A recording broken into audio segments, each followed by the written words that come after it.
किया गया।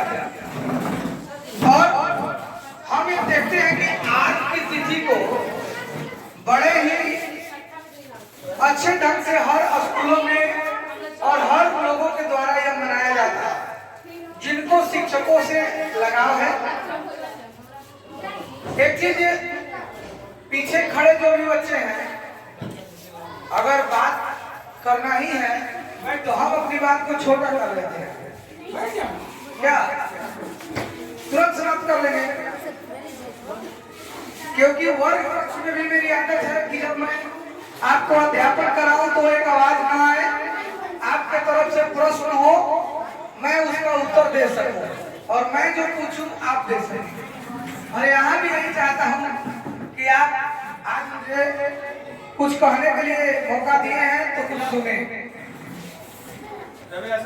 आज की तिथि गुरु को समर्पित है। यूं तो पहले गुरु माता पिता ही होते हैं, लेकिन एक बात आपको मैं बता दूं कि जब भी माता पिता किसी बच्चे को जन्म देते हैं तो वो बच्चा जन्म से शूद्र वर्ण का ही होता है। कोई भी बच्चा जन्म के साथ शूद्र वर्ण का होता है और ज्ञान को पाकर वह द्विज बन जाता है, अर्थात ब्राह्मण रूपी तत्व को वो प्राप्त कर लेता है। गुरु को छोटे शब्दों में एक समाहित करते हुए लिखा गया है कि गुरुर ब्रह्मा गुरुर विष्णु गुरुदेवो महेश्वर गुरु साक्षात परब्रह्म तस्मै श्री गुरुवे नमः। अर्थात गुरु ही ब्रह्मा है, गुरु ही विष्णु है और गुरु ही महेश्वर है। इस तीनों के अर्थ को जरा समझिए। ब्रह्मा का कार्य है इस सृष्टि का निर्माण करना, अर्थात सृजन करना। किसी भी जीव को, किसी भी वस्तु को सृजन करना ही ब्रह्मा का कार्य है। उसके बाद कहा गया कि गुरु विष्णु, विष्णु का कार्य है कि जिसको ब्रह्मा ने सृजन किया, जिसको ब्रह्मा ने सृजित किया, इस संसार में जन्म दिया, उसका पालन लालन पालन पोषण विष्णु जी खुद करते हैं।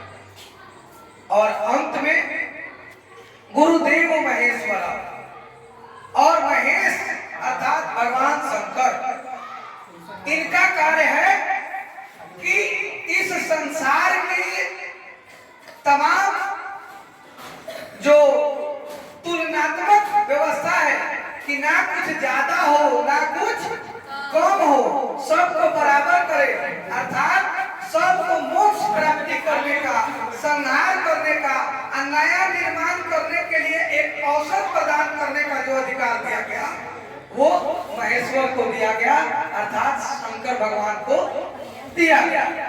तो गुरु ब्रह्मा गुरु विष्णु गुरु देवो महेश्वर, अर्थात तीन आदमी मिलकर सृजन करते हैं, पालते हैं, पोषते हैं, अंत में संहार करते हैं। और उससे भी ऊपर अब आइए, कहा गया कि गुरु साक्षात परब्रह्म, गुरु साक्षात परब्रह्म है, तस्मै श्री गुरुवे नमः। उस गुरु को हम क्या करते हैं? नमन करते हैं। अर्थात जिस गुण को, जिस कार्य को पाने के लिए, इस कार्य को पूरा करने के लिए तीन देवताओं को लिया गया है, ब्रह्मा विष्णु महेश। और यहाँ क्या है कि शिक्षक में ये तीनों एक साथ समाये हुए हैं। गुरु आपका सृजन कर सकता है, अर्थात आपके अंदर एक आईएएस पैदा कर सकता है, एक महात्मा गांधी पैदा कर सकता है, एक नेल्सन मंडेला पैदा कर सकता है, एक कबीर दास जैसे संत को पैदा कर सकता है, नानक को पैदा कर सकता है, रैदास को पैदा कर सकता है, तुलसीदास जी को भी पैदा कर सकता है। और आप छोटा छोटा होके आते हैं और 6 घंटा आपकी देख रेख, आपको शिक्षा के साथ साथ देख रेख अर्थात आपके पालने का अधिकार शिक्षक करता है। आप धीरे धीरे बड़े होते हैं, अपने संरक्षण में रखकर आपको शिक्षा देता है और अंत में मोक्ष की भी प्राप्ति एक शिक्षक ही करता है। कैसे? जब आप पूरी तरह से परिपक्व हो जाते हैं, बड़े हो जाते हैं, कहीं अवस्था में रहते हैं, तो कोई शिक्षक ही आपको इस दुनिया के रहस्य को बताता है और कहता है कि जो कुछ हो रहा है ईश्वर ही कर रहा है, ना आप कुछ लेके आए थे ना आप कुछ लेके जाएंगे। इसलिए किसी भी चीज के लिए ना दुख प्राप्त कीजिए, ना ईर्ष्या रखिए, ना लोभ रखिए, ना लालच रखिए। अर्थात तीनों शिक्षक हैं, ब्रह्म भी, विष्णु भी और शिक्षक है महेश्वर भी। एक शिक्षक में जब इतने सारे गुण हैं कि जो सृजन कर सकता है वो आपका परला भी कर सकता है। इसलिए सर ने कहा कि शिक्षक को चुनौती देना आसान नहीं है। जिसने शिक्षक को चुनौती दिया उसका सर्वनाश हुआ। अभी एक हमारी तो आदत है, थोड़ा सा जब भी माइक मिलता है तो ज्यादा बोल ही देते हैं।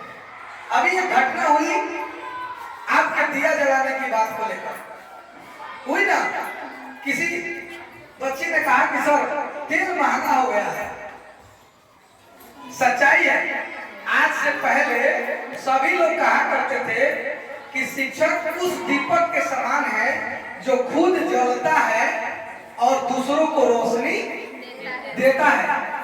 तो बताइए, जिस प्रकार तेल महंगा हो गया उसी प्रकार शिक्षकों के वेतन, सुविधाएं और इसका मान सम्मान का तेल भी घट गया। तो जब तेल ही नहीं रहेगा तो शिक्षक जलेगा आने वाले दिन में, और जब शिक्षक नहीं जलेगा